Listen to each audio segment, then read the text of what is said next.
Я приветствую вас, дорогие друзья, уважаемые гости и подписчики моего канала. Снежана Егорова на связи прямо сейчас. Снежана, приветствую вас.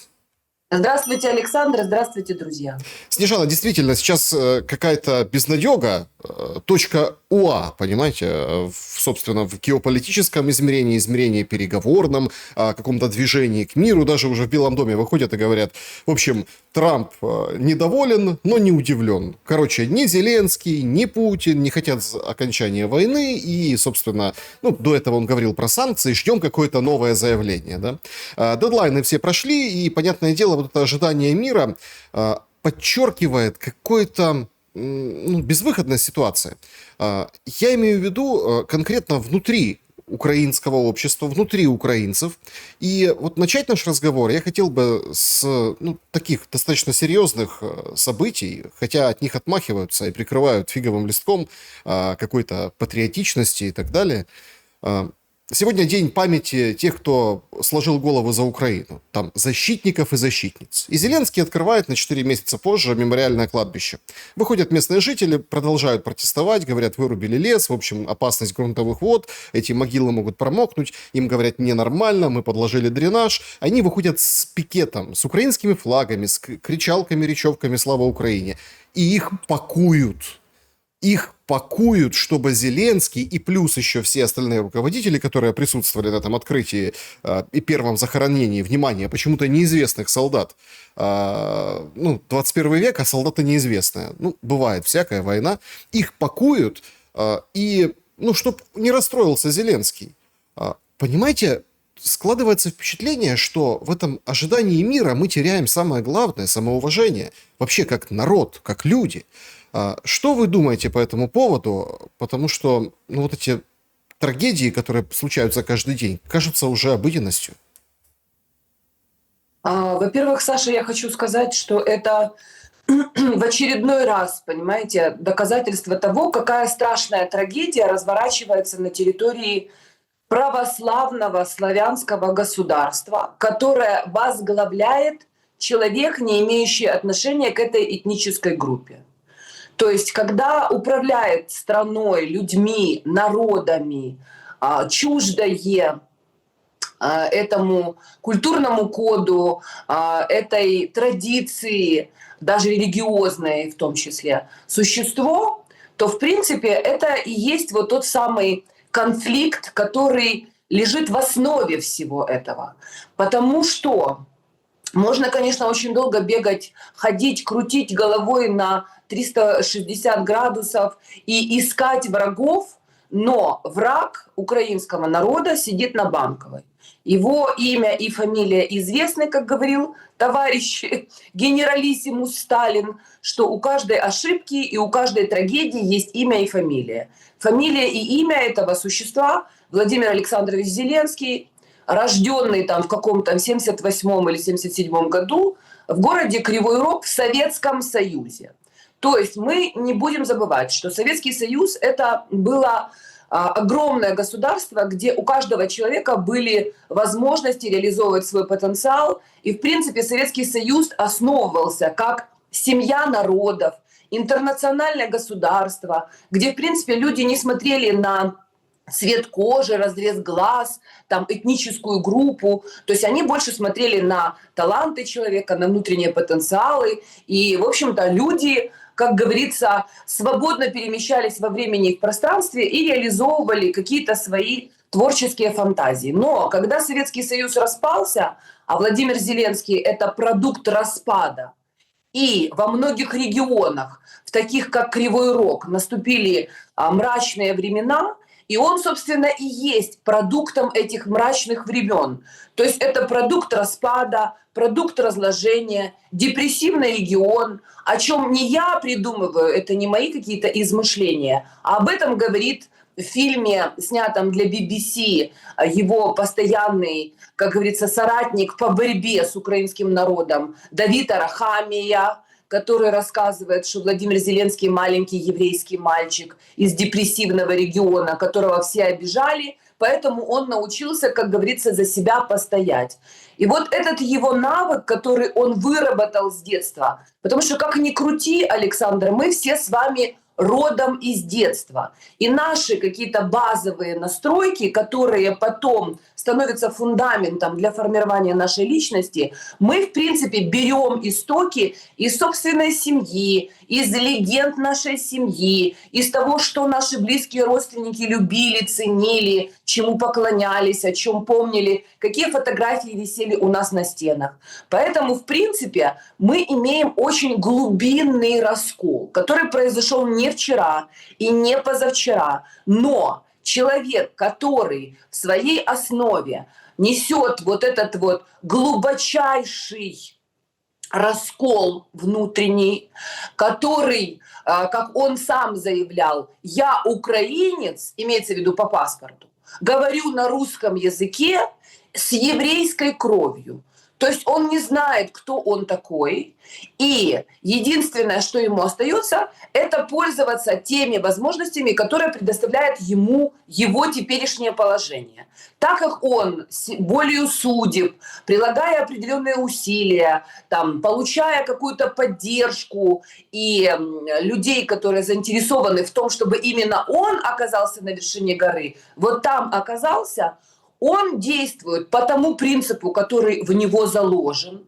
То есть бей, хватай, беги, защищай, приводи таких же, как и ты, волков, чтобы постоянно чувствовать себя в этой стае, чтобы всегда можно было огрызаться. Поэтому, в принципе, вот этот вот конфликт военный, помимо того, что идут боевые действия, идет спецоперация или война, вне зависимости от того, как люди это называют, но в любом случае гибнут люди, реки крови, разрушены города, разорвано государство в дрободан, смыслы и общественные конструкции просто в щент уничтожены. Но на самом деле идет главный конфликт. И вот то, о чем вы говорите, вот это событие, оно является ярким подтверждением тому. Идет конфликт между остатками украинского народа, тех, кто остался на этой земле, в силу разных обстоятельств, но они остаются на месте, на своей земле, и считают, потому что они потомки победителей, потому что они жили в Советском Союзе, они потомки советских людей, они продукты распада и полураспада.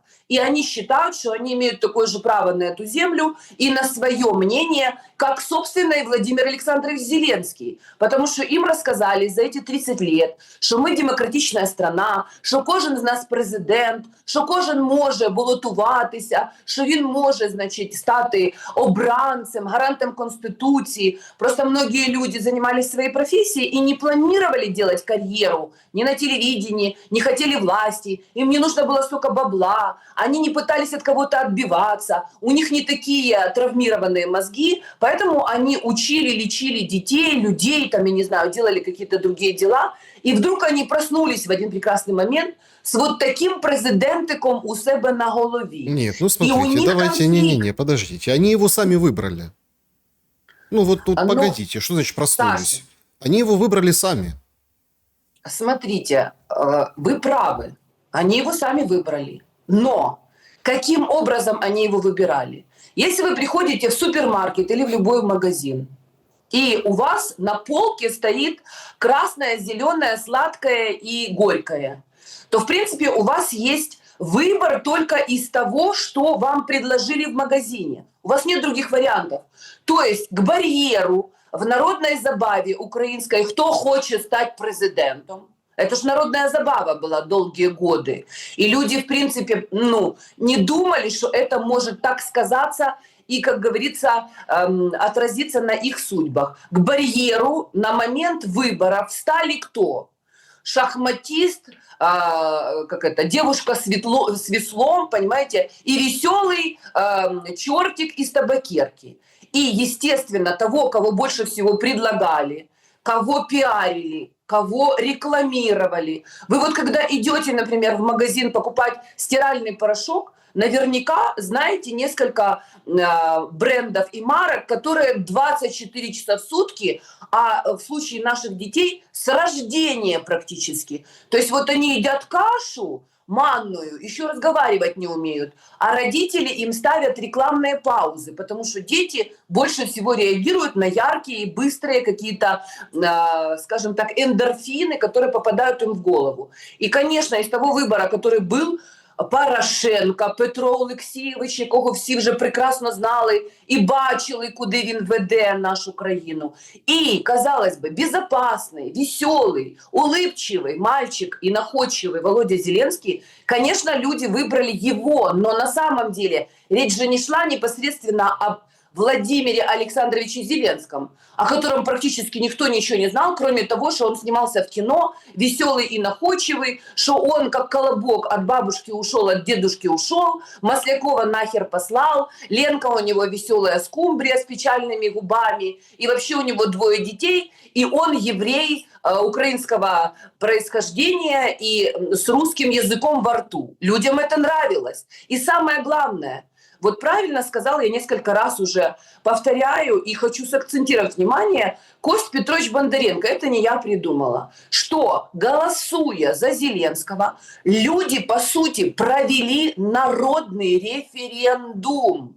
Не за Зеленского, а за мир, который он им предлагал. То есть в этой красивой упаковке было нечто, стиральный порошок, зубной порошок или рвотный порошок, мы узнали только со временем, когда распаковали эту коробочку. А внешние факторы, и в данном случае я хочу вспомнить вот этот стадіон, так стадіон, когда якраз Петро Олексійович Порошенко казав, що ви обираєте не просто кота в мешку, а мешок. А он был прав. То есть сейчас мы понимаем, что действительно это был мешок, в котором были вот все эти демоны и черти, которые до поры до времени прятались там за завесой, скажем так. И сейчас вот эти демоны и черти, которые привели Зеленского с помощью созданной иллюзии, с помощью вот этого красивой картинки, которую люди хотели видеть, в которую они хотели верить, и которую они выбрали, но на самом деле, имея в виду мир, который он людям обещал, русский язык, на котором он провел полностью всю свою рекламную кампанию, плевать он хотел на все условности, и при всем при том, что все остальные, значит, русскоговорящие, москвороті претенденти, такі як Порошенко, Тимошенко, які, як всі ми знаємо, добре, всі прекрасно розмовляють в своєму реальному побутовому житті російською мовою, але коли вони виходять в світ софітів, вони починають трендіти українською мовою, намагаючись нам розказати, які вони щирі українці, одягають вишиванки, а тим часом грабують нашу країну. Так вот, в принципе, вот все те факторы, которые правильно были сложены, это просто технология, говорит на русском языке, не имел никакого отношения к политике, не замазан ни в каких грязных схемах политических, что говорит, то и делает, успешный, молодой. Люди же еще достаточно долго ему отдавали этот кредит доверия. Когда он распустил Верховну Зраду 8-го скликання, и по беспределу привел, по сути, несуществующую партию. Люди же тогда тоже не понимали, каким образом, где, на каком Крещатике, какими трусами, как Головастиков, он наловил вот этих всех свадебных фотографов и всевозможных женщин, не отягченных социальной ответственностью, которые потом стали разными там дипломатами, так называемыми, и отправились, значит, представлять Украину в разные страны. Но это потом становится известно, что Владимир Зеленский, как известный гастролер, а 95-й квартал гастролировал по всей Украине, как известно. И понятное дело, что его принимали всегда на городском уровне как минимум. А все города Украины давно были пропитаны коррупцией. И в принципе там были свои схемы, кто на чем, где и как зарабатывал. И что он лично вместе со своим дружком Шефиром, который был его негласным советником и соратником, они принимали мешки и чемоданы денег за тех кандидатов, которых они вписывали в списки. То есть они тогда еще неплохо заработали. И, собственно, с этим баблом, честно заработанным, по мнению Зеленского, товарищ Шефир отвалил куда-то в места, скажем так, страны более теплые, как перелетная птица. Но дальше больше. Когда он понял, что вот этот пост президента – это, ну, скажем так, ты бог, ну вот ты не подсуден, ты якобы гарант Конституции, при этом можно плевать на Конституцию. Пусть занимаются Конституцией все те, кому больше делать нечего. Он просто вот те методы, которые он применял в шоу-бизнесе, то есть он принимает заказы от хозяев, которые говорят ему: Вова, у нас там какое-то там летие Азовстали, проведи. Или Вова, у нас там юбилей юбиляра, оттанцуй. Вова, у нас свадьба, крестины, именины. А теперь он точно так же принимает заказы, только не от частных лиц, а от королевской семьи, которая единственная предложила ему, наверное, максимально выгодные условия, которые ему с его порочным мышлением максимально подошли. То есть оставайся, мальчик, с нами, будешь нашим королем. Вот все те, скажем так, ну, у нас нету прямых доказательств, да, но, как говорится, не бывает дыма без огня, и то, что, например, они скупают какие-то замки, значит, какую-то яхты и прочие вещи, то есть он хочет оказаться вот в этом кругу королевских коронованных персон, и он там оказался. Он королька, вот этого карлика, по плечику вот так вот, по-братски, типа: ничего, не волнуйся, карлик, будет все в порядке. Мы этих рабов поставим раком и заставим их мычать в ту сторону, в которую нам надо. Поэтому если вернуться, отмотать кинопленку, собрать всю вот эту вот, знаете, она же как детская вот эта вот пирамидка. То есть у нее абсолютно понятные кружочки, бублички такие. Их там 5 штук, предположим. Их просто нужно собрать на единый стержень и понять, собственно, что мы имеем. Конфликт идет между этой преступной властью, которую сформировал по своему образу и подобию шоумен Владимир Зеленский, в основе своей закомплексованный человек, который стремится таким образом защитить себя и свою преступную группировку, и они считают главным врагом вот этих вот людишек, которых они все давили, душили. Вот как у Булгакова. Почему они Булгакова отменили? Потому что, в принципе, вот этот вот Шариков, это и есть образ. Из грязи в князи. Из собаки, которая бродила, значит, и ей там на голову вываливали кипяток, она превращается в человека, говорящего, прямоходящего, которая идет служить в очистку. То есть он так относится к людям, он не считает их себе равными, он их ненавидит за то, что годами они приходили в этот зал, садились там в этот зал, ржали над его шутками. Я думаю, что он их ненавидит просто всеми фибрами своей души.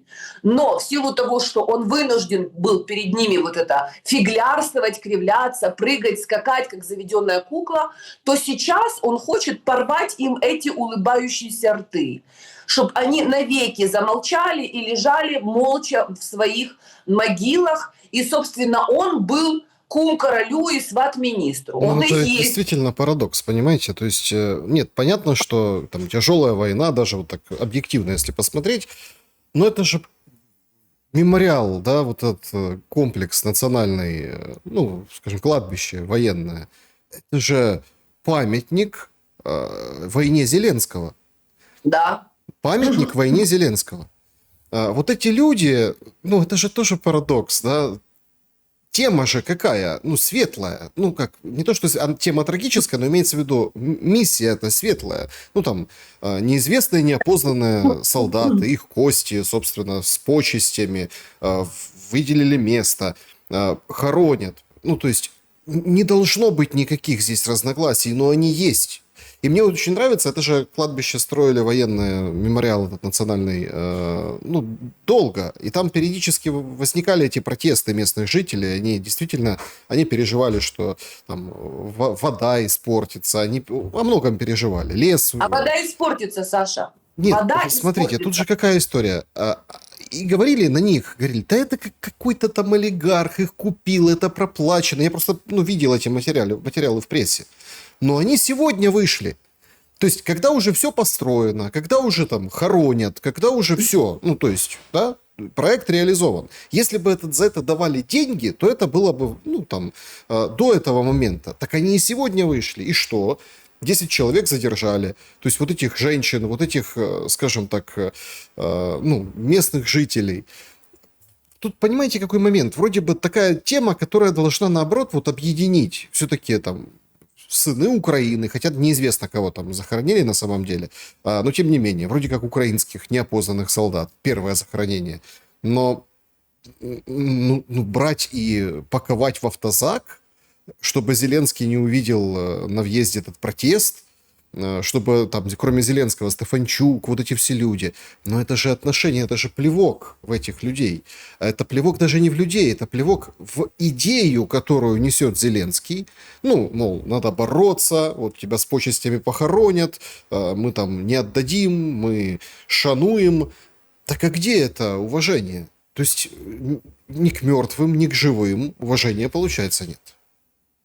Саш, но вы же взрослый человек и прекрасно должны понимать, что мы с вами не те люди, которые смотрим «Зеленый шмарафон». Это там рассказывают про уважение, про память, про наших героев, герої не вмирають. Понимаете, вот эти все крики из Схрон ТВ і Хутор ТВ, понимаете, вот это тилиці там якісь. Раніше вони сиділи під під'їздом і семечки лускали, и сплетничали по поводу того, кто прошел, куда вышел, что несут и кто с кем спит. А теперь они сидят на зеленом шмарафоне и приблизительно в такой же манере они высказывают свое мнение по предварительно написанным, скажем так, нарративам и темникам. Но мы-то с вами прекрасно понимаем, что у Зеленского нет идеи объединить этот народ. У него стоит другая задача.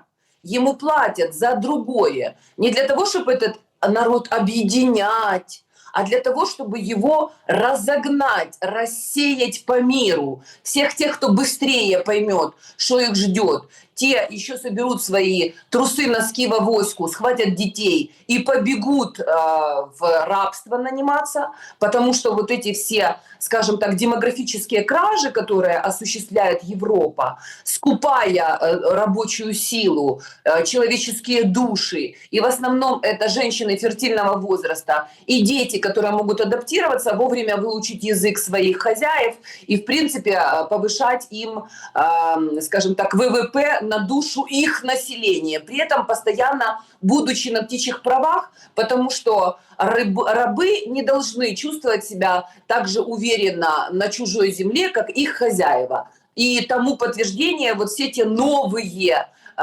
поветрия, которые уже существуют в Польше. То есть українчики, которые радісно казали, что мы с поляками браты, це наши польские браты. Сейчас они узнают, какие у них браты, и в принципе они прочувствуют это все на собственной шкуре. Что значит жить в приймах, як то кажуть, знаете, потеряв свою собственную страну и не разобравшись вообще, за кого нужно прыгать, голосовать и как родину любить, они прочувствуют, что такое родину потерять. Но с другой стороны, подождите, с другой стороны, лучше же жить, да, чем да, в прымах. Ну, лучше же жить.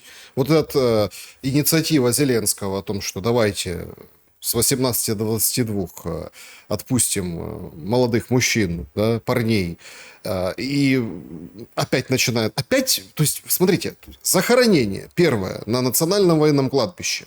Срач.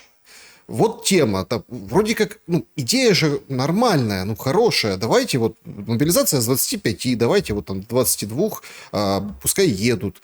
Но тут возникает опять срач, потому что, говорят, все ломанулись, а нам говорят, это российские вбросы, никто не ломанулся, никто не уезжает. Погодите, а если в начале войны человеку было условно 18 лет, да, и вот он за эти 3 года, да, он уже как бы 18-19, и он уже, собственно, перешел эту границу этого возраста 22.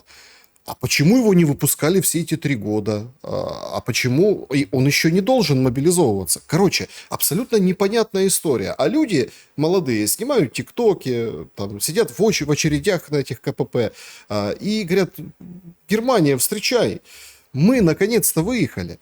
И слава богу, они, конечно, спасут себе жизнь, ну а те, кто остался, и начинается вот, а правильно он сделал, неправильно он сделал. Как вы видите этот вопрос?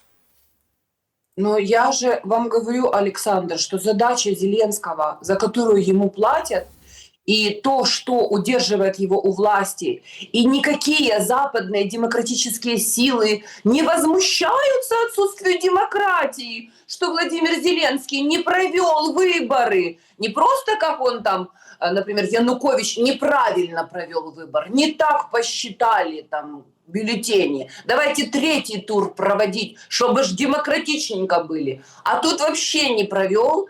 И, как говорится, не пар из уст. Все молчат и все согласны, потому что он выполняет их задачу. Их задача любыми способами расчистить эту территорию от населения. Они изгоняют людей с этой земли, которую они приобрели не для того, чтобы кормить этот человеческий биологический ресурс, а они считают, что это мусор, понимаете? Они ее приобрели для собственных целей, и новые хозяева земли, читай BlackRock и другие транснациональные корпорации, они платят Зеленскому, чтобы он любыми способами создавал вот эти вот невыносимые условия проживания в концлагере и изгонял людей с этой земли. Вот помните, когда распался Советский Союз, и было же огромное количество по всему Союзу предприятий, где коллективы там исчислялись тысячами людей, да. И был анекдот такой хороший советский, когда два директора, значит, предприятия, которые они банкротят и пытаются, значит, сделать все, чтобы их закрыть, распилить и положить бабки себе в карманы, но делают это так, чтобы люди не догадались, что на самом деле происходит. И они говорят друг другу: что, твои по-прежнему ходят на работу? Он говорит: да, ходят, я уже и зарплату им не плачу, я уже там типа и кондиционеры не включаю, уже невыносимые условия. Я типа что только не делаю, они все равно продолжают ходить на работу. Он говорит: а ты турникеты поставь и заставь их платить, чтобы на работу прийти. Понимаешь, это вот они этим занимаются. То есть они плюют в людей, они закрыли вообще все, что только можно идентифицировать как нормальная человеческая жизнь. То есть они закрыли университеты, они закрывают школы, они загоняют детей в подвалы, они убивают людей просто откровенно вообще, они их хоронят и пакуют родственников, которые приходят и хотят каким-то образом вообще на какой-то диалог вообще выйти с президентом. То есть они людей убивают, войну не останавливают, летает по небу все что угодно, жужжит, свистит, разрывается вообще, и никто не может быть уверен, но люди по-прежнему продолжают ходить на работу. Они хотят по-прежнему жить и жить на этой земле. Они по-прежнему еще пребывают в иллюзии, что они смогут каким-то образом с этой властью договориться. Они уже и аплодируют ему, и говорят, що ти наш найкращий президентик, та дослухайся ж до нас, ми ж твої люди, ми ж тебе обираємо. Но они все никак не могут понять, что этот конченый черт пришел для того, чтобы их убивать. Поэтому все, что бы мы с вами ни говорили, как бы мы ни пытались это с точки зрения логики описать или понять, осознать, там, усвоить, это все не работает. Люди должны понять, когда речь идет о похоронном бюро, то есть когда тебя хотят похоронить, и стоит вопрос, в каком гробу ты будешь лежать, какой там оркестр будет на твоих похоронах играть, на какой земле тебя закопают, или, может быть, тебя просто сожгут, чтобы меньше места ты занимал в похоронной стене, то речь не идет о роддоме. Это в роддоме люди все делают, чтобы жизнь сохранить. Бегут, спасают роженицу, ребенка, там, принимают, искусственное дыхание делают, там, включают какие-то препараты, доращивают там ребеночка до состояния, когда он может сам дышать, ходить, там, говорить и прочее и тому подобное. Сейчас идет речь о похоронном бюро. Поэтому все, что люди будут делать, на что они будут выходить, протестовать, о чем они будут думать, о чем они будут мечтать, это все можно выбросить в мусорку, потому что Зеленский и те, кого он привел, вот эта вот чудная девушка такая милая, которая красиво фотографировалась рядом с Залужным в Воге, Юлия Свириденко. Такая, ну, такой у нее ротик недовольный, носик такой задранный, какой немножко такая горделивая такая. То есть она же это просто исчадие ада, такое же, как и все остальные. Она своего собственного брата отправила за границу с баблом, где он купил себе недвижимость и сидит, в ус не дует наверняка не только с имуществом, но и с паспортом. А при этом она, будучи матерью сама, она принимает вот такие законы, которые, значит, боже мой, позволить 22-летним выезжать. Так пусть украинцы сейчас вспомнят, за что они стояли и скакали на Майдане, за безвіз, который им обещал Петро Олексійович.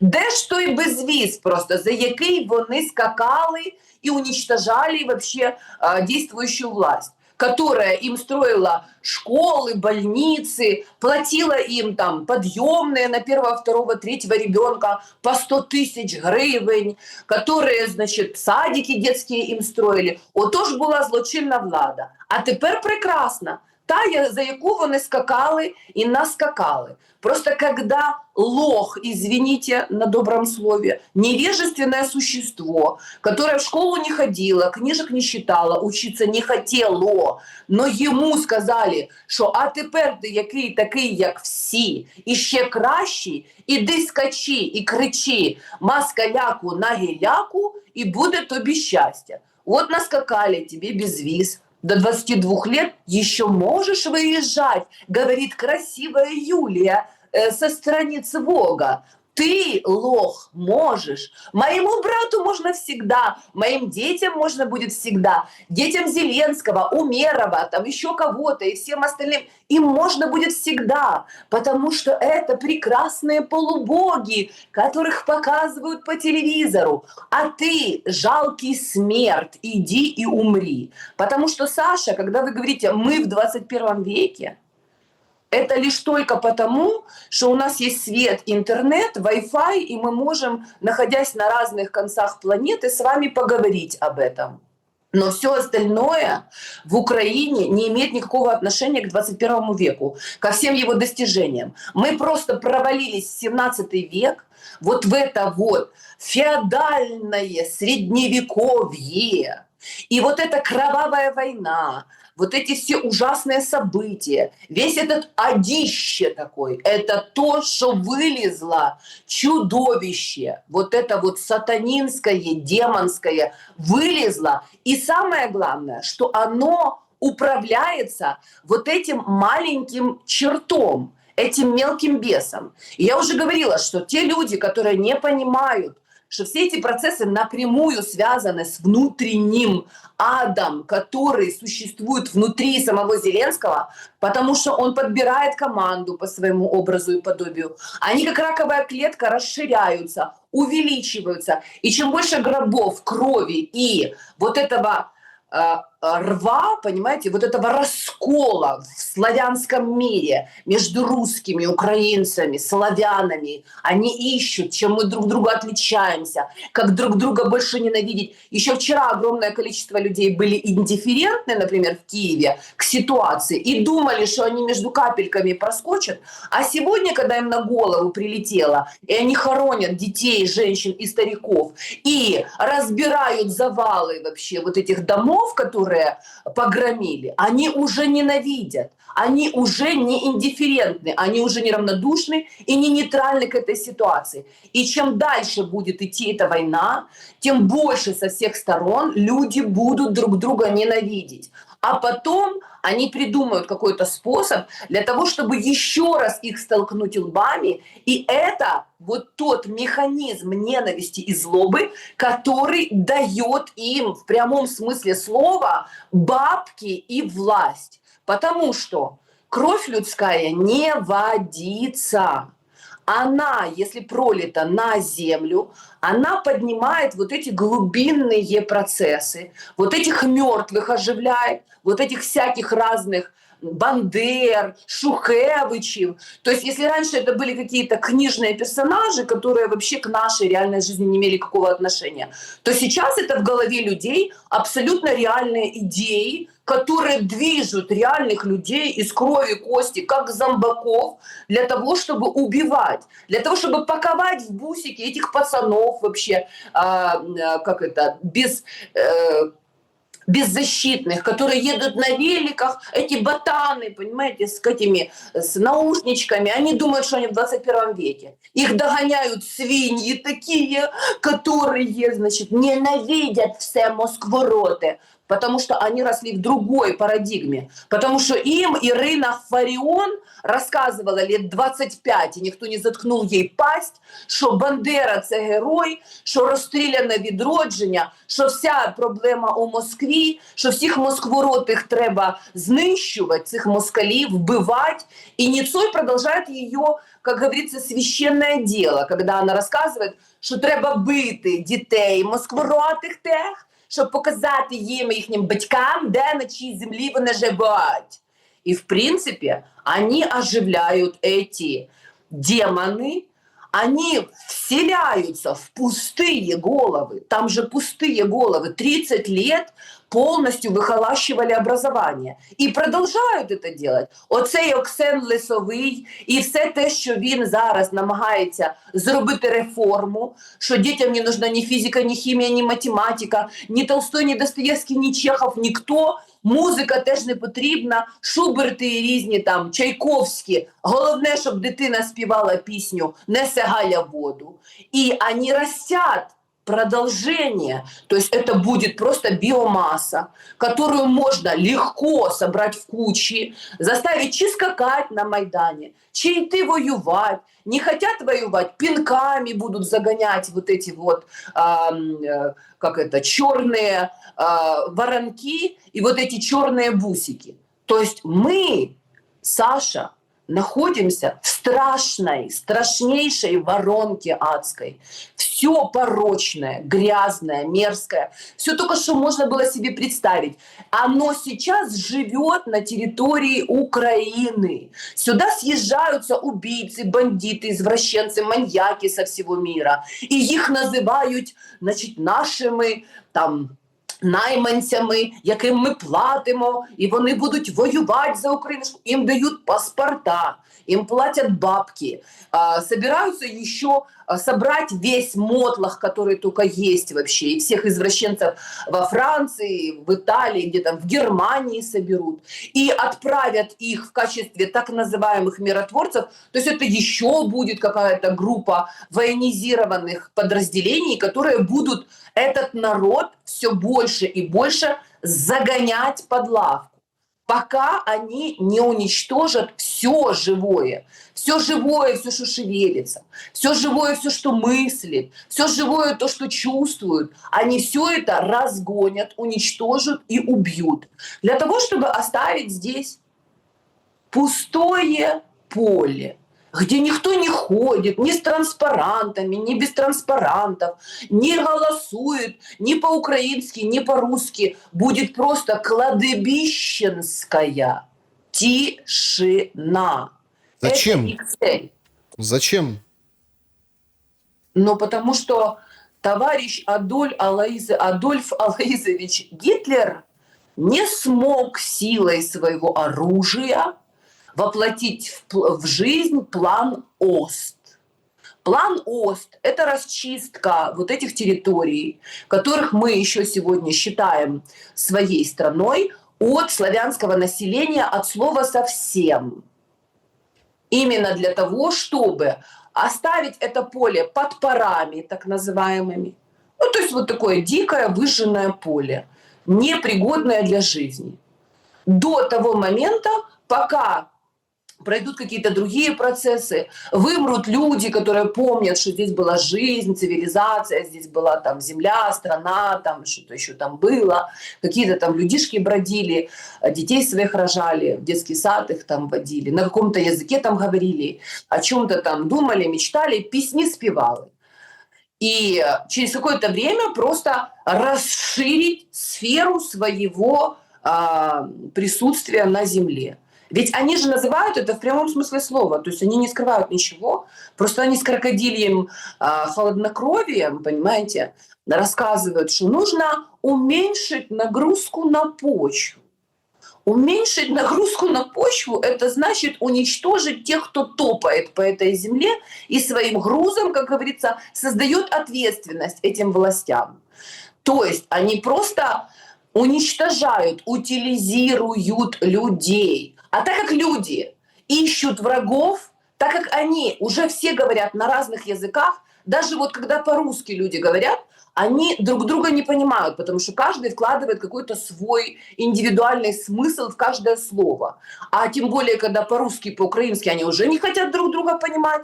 Те, кто украиномовные украинчики, они только слушают тех, кто им рассказывает по-украински. Русскоязычные только Москворот их предпочитают слушать. То есть это же принцип сатанинский «разделяй и властвуй». То есть людей разделили на группы. С помощью соцсетей, кстати, это отдельная технология и спецоперация. Как у каждой доярки и кухарки вдруг появился смартфон последнего поколения.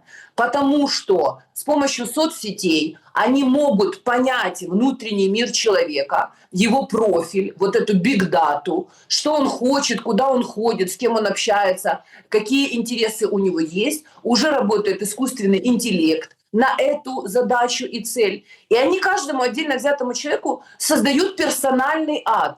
То есть они сначала пакуют по группам, разделяют людей, такой алгоритм. Дальше они контролируют эти группы. А потом, когда им нужно столкнуть одних с другими лбами, они подсыпают вот эту голливудскую пудру, этот крысиный яд, для того, чтобы у людей это вызывало какие-то негативные эмоции. И потом они указывают, а кто же виноват в твоих бедах?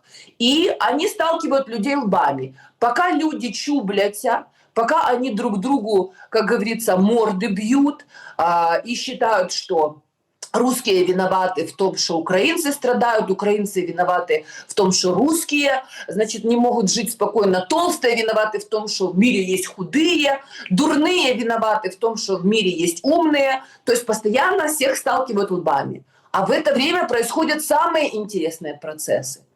Выкупают землю, присваивают ресурсы, разрушают государственность, уничтожают все вообще наработки, те, которые были кровью и потом человеческим созданы нашими предками. Уничтожают и стирают память. И, возвращаясь к этому мемориалу, к этому памятнику войны Зеленского, который поливать хотел на память непосредственных родственников павших так называемых героев, які не вмирають, но только почему-то никто не знает их имени и фамилии. Даже в Советском Союзе после этой страшной кровавой войны люди кости идентифицировали, и в этих братских могилах потом появлялись обелиски, где, в принципе, фамилии и имена солдат были. То есть вот этот вот памятник войны Зеленского, он таким образом создается, чтобы памяти о нем не осталось. Но нужно помнить, Александр, что когда мы видим вот эти акты вандализма, снесение памятников, мемориалов, когда вытряхивают на улицу собакам кости героев предыдущих войн, то вот все те, которые сейчас ідуть воювати за Українушку Зеленського, должны знать, что их постигнет та же участь. И с учетом вот этих событий, которые уже происходят, когда приходят матери, сестры, братья, там что-то хотят они поговорить с президентом, просто хотят поговорить. Но Владимир Александрович Зеленский, как отъявленный психопат и социопат, ненавидящий людей, Он предпочитает находиться в мире своих собственных грез и фантазий. Не, ну там, Поэтому он да, дает прям, команду. это прям видно было, да, вот там же мало кто обращал на это внимание, если так, ну, крутимся вокруг этого мемориала. Там же они раз в несколько часов из Киева туда, в Киевскую область, автобус запустили. Он сел в автобус, в этот похоронный автобус для родственников, и проехал. Там есть какой-то, ну, это гид в военной форме, экскурсовод, да, который там для президента провел экскурсию. Не знаю, он вряд ли будет ездить каждые 2 часа, или есть такая функция, да, он в военной форме, говорит, вот здесь, вот это вот такой объект, это все показали.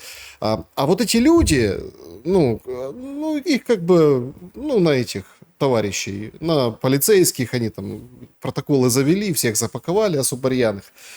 Вы, когда говорите о там будущем, случай, который впечатлил, который, ну, вот он как-то так прорвался, понятное дело. Знаете, вот мне это напоминает, ну, вот там об образовании вы говорили, и многие там советские учебники, значит, ну, там учителя, да, в постсоветское время говорят, смотрите, вы читайте учебники, но вот эти места, где славься Ленин, партия, там, ну, это так надо было. То есть, и вообще, вот, как бы изучали там журналистику тех лет, ну, там, советскую, что как бы вписывали, ввинчивали. Понятно, что нужно было говорить вот так в Советском Союзе, да, ну, чтобы не противоречило линии партии, но все равно способы донести какую-то правду есть. Вот сейчас получается у нас та же самая история, слушайте. Да.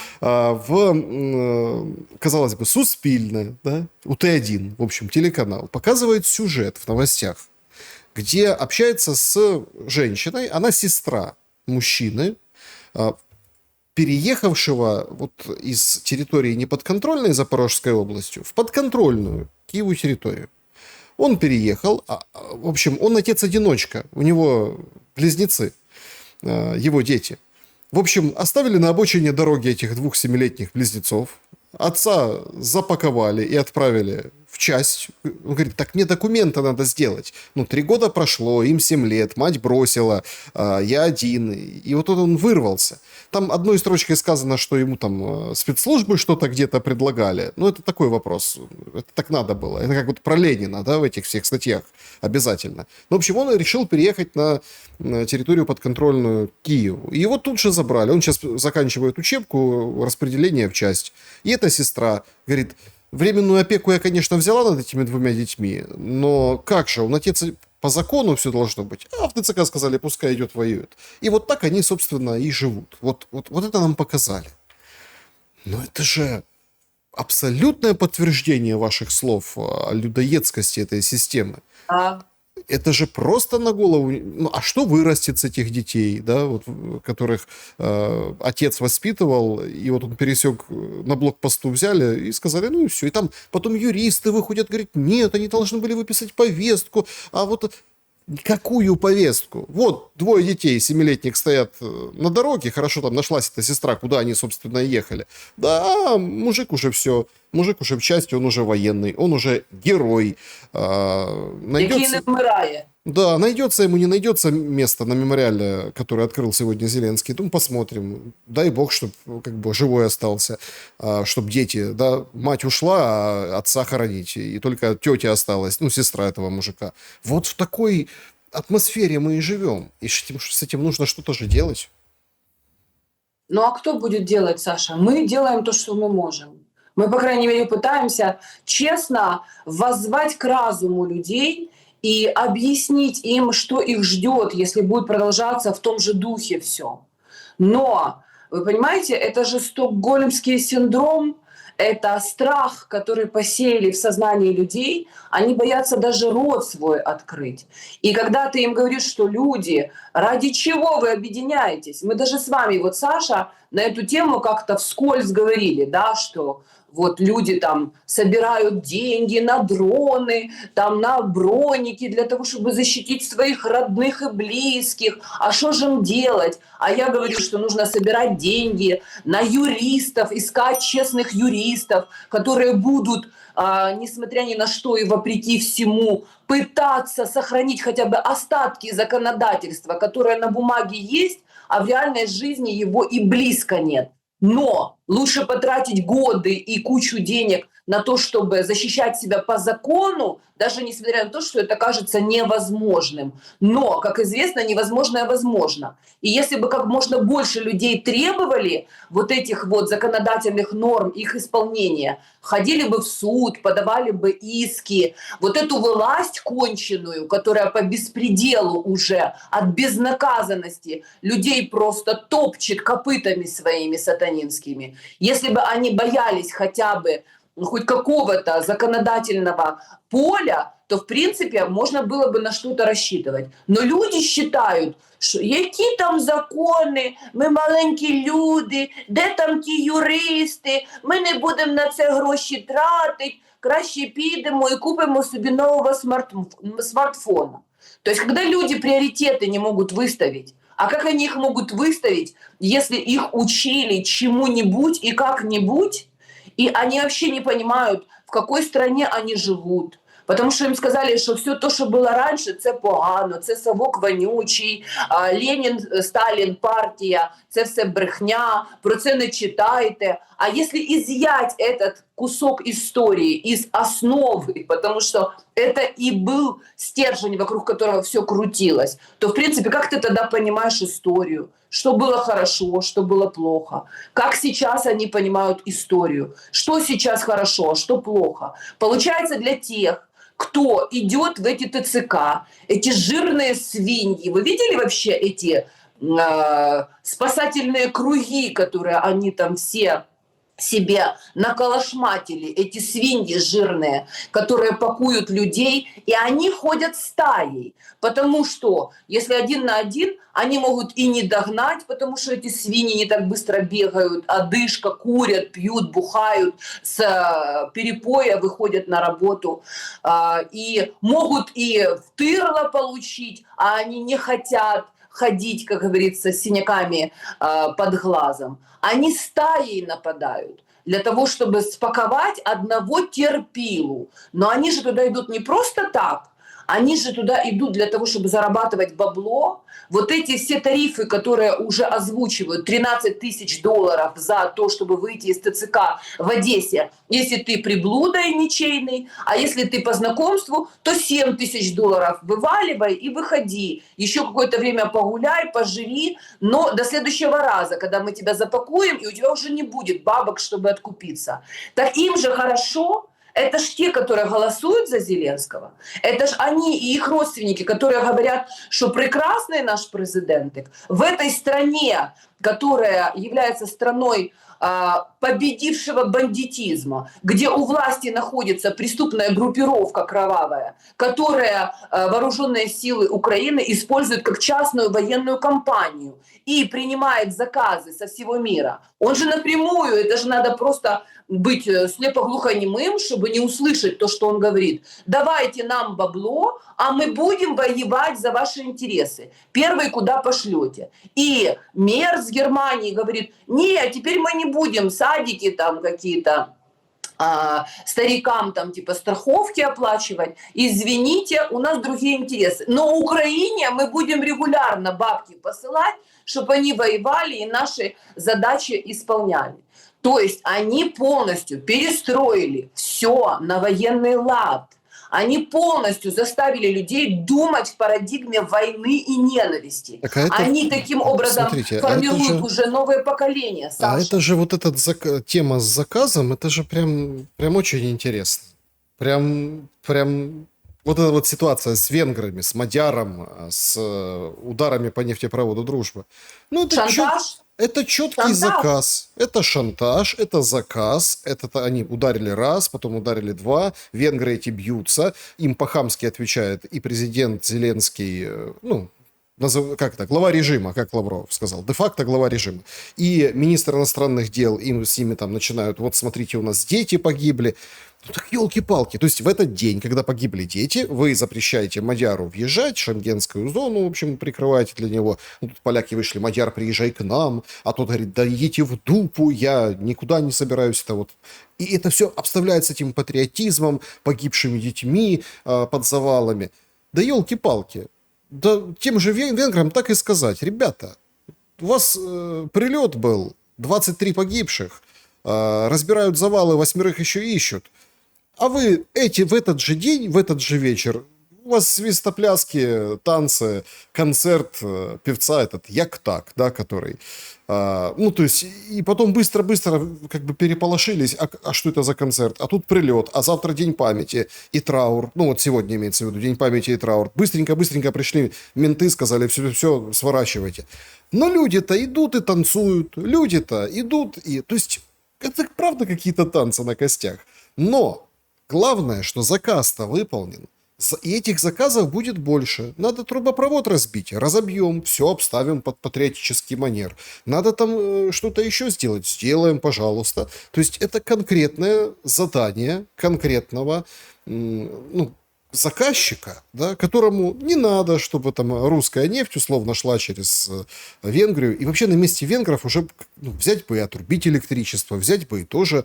А они говорят, нет, мы не можем. Это же если мы отключим, там же дети, там же школы, там же больницы. Мы, мол, не такие. Ну, не такие, получайте хамство в свой адрес. Получается вот такая история. И выхода из этого нет. Выхода вот в том-то и дело нет. Венгры ничего не могут сделать. Словаки тоже. А Украина продолжает как бы выполнять под именем войны, именем героической борьбы, погибших детей, вот этим все, выполнять заказ своих, экономический заказ своих хозяев.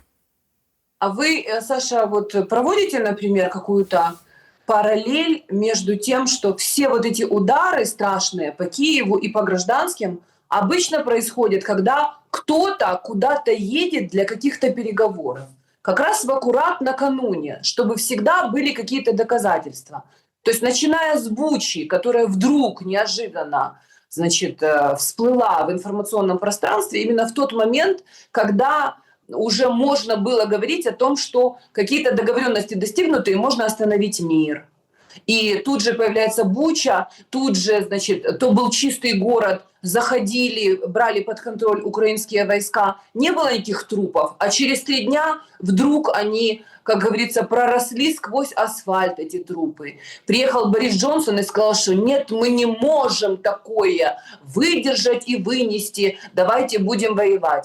То есть вот эти все эмоциональные вбросы, вот как не страшно это сказать, но все эти смерти – это всегда сакральные жертвы для того, чтобы бросить еще дровишек, как говорится, подлить маслица в огонь, для того, чтобы огонь этой войны полыхал и не останавливался, потому что он приносит колоссальные дивиденды тем, кто на них зарабатывает. Более того, я очень много слушаю людей, которые пытаются осознать этот конфликт, но многие из них, кто, например, в западной парадигме существуют, они напрямую говорят, что существует такая наука, палеология, которая изучает войну, конфликты, в принципе, понимает мотивы и основы, и что каждая война – это всегда экономические приобретения любого сорта, то ли земля, то ли ресурсы, то ли человеческий ресурс, который тоже не нужно сбрасывать со счетов, потому что если где-то убыло, в Украине нет людей, то где-то прибыло. И, в принципе, в Польше решена проблема демографической ямы, которая у них произошла в 90-х годах. И решена проблема рабочего, скажем так, ресурса, который поднимает им ВВП. Но на самом деле вот эти все конфликты, они должны не выходить за те рамки, когда они еще приносят прибыль. То есть то, что нам постоянно пытаются навязать эту мысль, що це одвічний ворог, вічна війна, и мы вот формируем вот такие вот бандформирования, которые называем нашими воячками, героями, які не вмирають, ВСУ, на яких збирають кошти. Вокруг вот этого ВСУ сколько уже миллионеров и миллиардеров образовалось. Начиная с верхов, которых мы не называем, но которые ездят и скупают недвижимость по всему миру, заканчивая Стерненками и Притулами, которые были никто, и звать их никак. Стерненко просто тупо убийца, который в прямом эфире людей убивал, а сейчас он ездит с охраной в бронированном автомобиле и великим деятелем стал, не говоря уже о Притуле, который никогда не стеснялся в своих высказываниях, но теперь это великий политик и еще, не дай бог, будет претендовать на очередную, скажем так, очередной поход во власть, на саму ее гору пытается взобраться и усесться в это кресло, потому что они зарабатывают колоссальные бабки. Но это все видається під предлогом, що оце вони прийшли, нас вбивають, вони нас не люблять, вони нашу мовоньку хочуть від нас відібрати, вони нас завжди окупували. А кто вообще будет им противостоять и спорить? Если 30 лет в украинском информационном и образовательном процессе людям рассказывали всякую ересь, они не знают собственной истории, они не понимают разницу между оккупацией и сферой влияния. Они не знают, как вообще Украина входила в состав Советского Союза. Ничего, что она была одной из республик, которая была основательницей этого Советского Союза. И, собственно, она же точно так же и явилась могильщиком этого Советского Союза. Ну, але тепер їм розказують, що то була оккупація. И эти лохи наивные, которые кроме голых сисек Оли Поляковой и дебильных шуток Притулы в телевизоре, ничего в жизни никогда не знали, не видели и не слышали. Потому что книжек они не читали. А сейчас, когда Оксен Лысовый будет заниматься образованием, какие, можете себе представить, Саша, учебные программы будут втирать в голову вот этим свежерожденным гражданам Украины. Какую ненависть они будут вплетать в каждое слово, потому что там будут стоять такие же бешеные самки з Західної України, які навчалися в Ірини Хваріон, потом в Киево-Могилянской академии этой сидели, где, в принципе, вот эту всю соросятню куют, с любов'ю к Западу. Боже, які вони чарівні!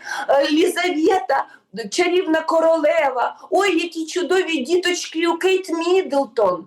Какая нахер нам от них разница, если люди не знают своей собственной истории, чьи они потомки, откуда они шли и куда они идут?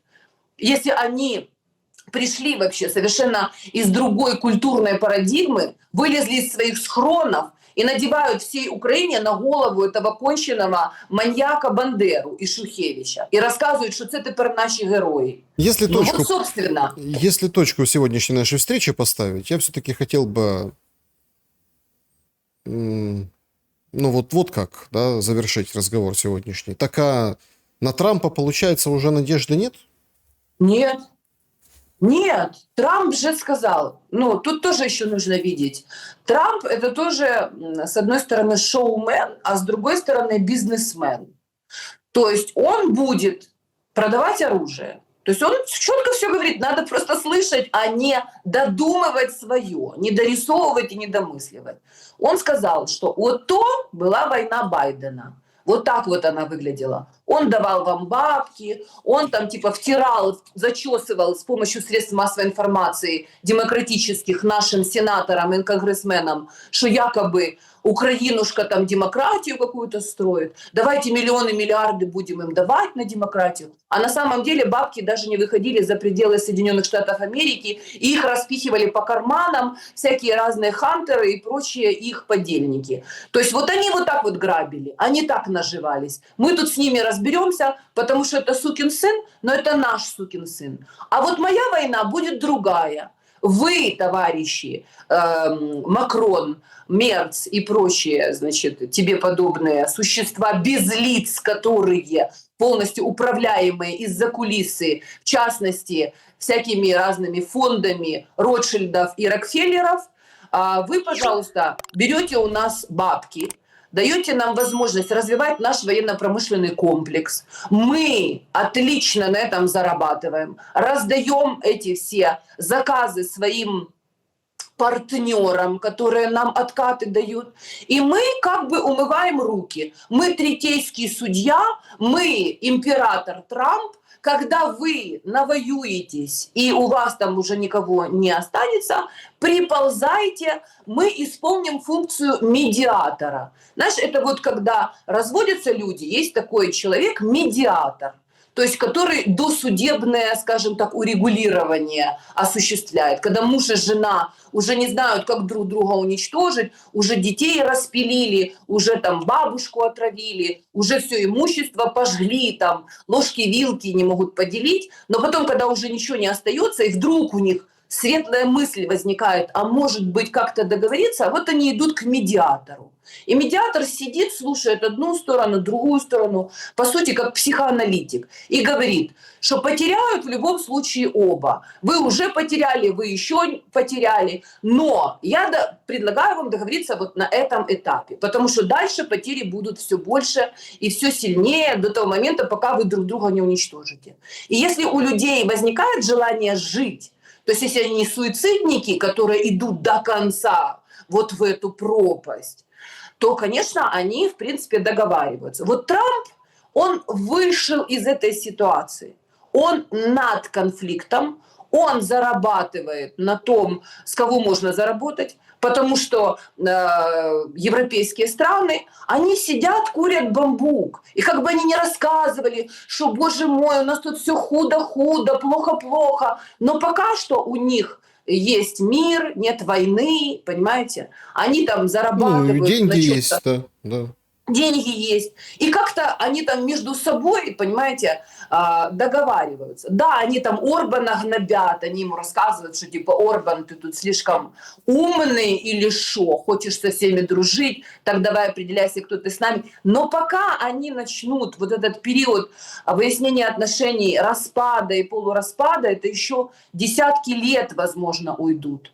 А Украина уже не выживет, потому что у нее нет такого ресурса, как у России, потому что нет ни такого человеческого, ни такого организационного, ни промышленного, ни энергетического ресурса нет. И самое главное, украинцы полностью расколоты между собой. Это как картошка, которая разварилась и развалилась. То есть она не может быть единым кулаком. В то время, пока русские, наоборот, объединяются вокруг своей идеи, своей истории и памяти, что мы потомки победителей, что у нас был генералиссимус Сталин, а может быть, он не такой-то был и плохой, может быть, и надо было вот эти все элементы, значит, убрать из здорового общества, чтобы единым выступить фронтом против Запада, который хочет нас поработить. Поэтому мы будем в 3 смены работать на заводах, ковать снаряды и победу нашей армии. И, в принципе, рано или поздно они осознают, эта мысль сформируется, и они пойдут катком. И к тому моменту, когда они уже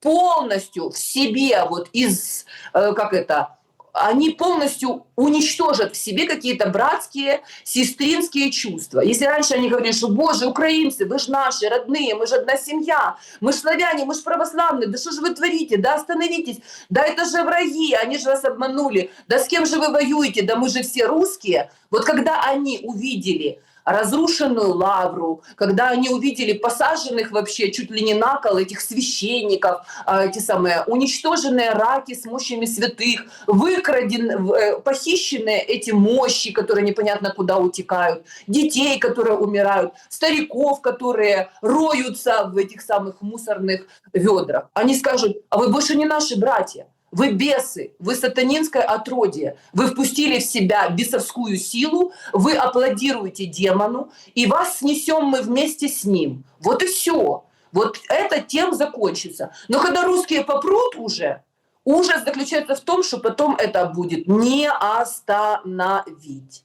И, конечно, Трамп, он потихоньку, по чуть-чуть из своего прекрасного мира императора, красивых, значит, Маралаг и всяких разных своих прекрасных молодых жен и детей, он начинает поворачиваться, он просто понимает, с какой силой вообще, абсолютно неконтролируемой, он имеет дело. Он пытается отбежать, отстраниться и дистанцироваться от этой ситуации, потому что он прекрасно понимает, что если смотреть на исторический процесс, когда русские попрут на Европу, а если Европа будет по-прежнему скакать вот в этом танце ритуальном вокруг черта Зеленского, русские попрут на Европу, они не хотят, но им придется это делать, то из Европы все схватят свои бабки, бизнесы и все остальное, что только можно будет схватить, картины и золотишко, и помчаться в Америку. И Трампу нужно только лишь ждать. Поэтому он будет ждать. Его стратегия «Сделаем Америку снова великой» – это стратегия, как Америка стала великой после Великой Отечественной Второй мировой войны. Потому что, когда все горело в Европе, и все хотели сохранить все, что можно было сохранить, куда они ехали? Туда, где большой и теплый океан отделяет их от этого Ну ада. да, это И, есть такая собственно, как бы теория, что весь мир должен разгореться, а тут будет тихая гавань, заводь, или как правильно сказать. То есть, ну, какое-то место, крепость какая-то вокруг пылающего мира. И «Сияющий поэтому, град на холме» это называется, Саша. И это не теория, а это практика, которая подтверждена событиями еще совсем недавнего, столетнего вот этого периода. Это же просто все известно. Это просто тот же сценарий, который разворачивается по тем же лекалам. Это та же, например, симфония какого-нибудь Шуберта, но которую играет оркестр в другом составе. Но скрипки, литавры, там, инструменты все те же, и ноты все те же. Просто фамилии другие. Вместо Гитлера Зеленский. Там, вместо Сталина вот сейчас вот такой вот Путин, какой бы он ни был. Вместо там королевская семья все та же. Только тогда был там Георг или кто там был, Эдуард, понимаете? А сейчас там Чарльз, Уильям там и все остальные.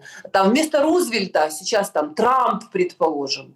То есть это будет все то же самое, только с другими фамилиями, но исход приблизительно будет одинаковый. То есть мы будем в этом всем аду вариться и, возможно, выживем, если Бог будет к нам благосклонен, и мы будем полезны для этого мира до 2045 года.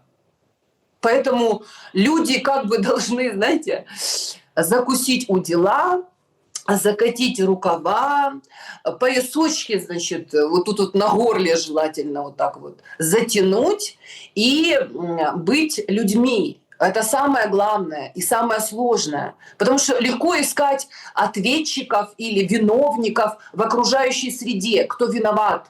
Путин виноват, Зеленский виноват, Трамп виноват. На самом деле люди виноваты, что они позволили себе оскотиниться и превратиться вот в это орудие этой бойни. Потому что вот эти вот людишки, вот эти свиньи, которые загоняют чужих сыновей, пацанов в бусики и отправляют их на убой, они и есть причина этой войны. А все остальное это только лишь, скажем так, чаяние народа. Когда весь украинский народ в едином порыве хочет убить, уничтожить, разрушить Россию, причем для них это никакой не будет пользы, они даже не понимают. Они это делают по навеянным, скажем так, идеям Запада, в чужих интересах они это делают. Но когда они не могут остановиться и считают, что это главная идея, и свою боль они выплескивают на голову другим людям, в принципе, вот мы получаем то, что мы получаем. Это все равно вот как дети, которые жили в проблемной семье, там, подвергались домашнему насилию, их никогда не любили, у них не было дня рождения, подарков, у них не было хороших учителей, книжек, мама их по голове не гладила. И вообще выросли они где-нибудь в ужасном каком-нибудь детском доме с ужасными там воспитателями. То, в принципе, они свою боль, они выплескивают на весь остальной мир и считают, что весь остальной мир им должен. Украина, которая оторвалась от своего корня, славянского православного корня, и которые рассказали, что они теперь самостоятельные, взрослые, и вообще то не ваша семья, и не ваши родственники, они вас никогда не любили, и давай ты их будешь уничтожать, вот она действует соответственно этому плану. Но план этот ей прописывают крысы Букингемского дворца, у которых есть свой счет к России, к Российской империи, к Советскому Союзу, вообще к славянскому, скажем так, генетическому и культурному коду. Просто когда люди позволяют себе стать орудием чужих интересов, то, в принципе, не стоит удивляться, что их интересы никто при этом не учитывает. Потому что они продали эту свою душу бесценную, бессмертную, бесконечную, вечную дьяволу. И об этом свидетельствует самое главное. То, что они позволили разрушить гнездо православия, вышвырнуть на улицу из рак вообще мощи святых, то, в принципе, пусть они не ожидают того, что к их мощам, к их костям, к их останкам кто-то будет проявлять уважение. Как ты, так и к тебе. Вот в этом весь ужас этой трагедии, Саша. Жанна Егорова была моей собеседницей сегодня. Спасибо большое за время и мысли. Спасибо, Саша, за то, что вы есть. Друзья, крепитесь, объединяйтесь с себе подобными единомышленниками. И помните, как бы там ни было, мы победим. Берегите себя, всем добра и света. Увидимся обязательно. До скорого.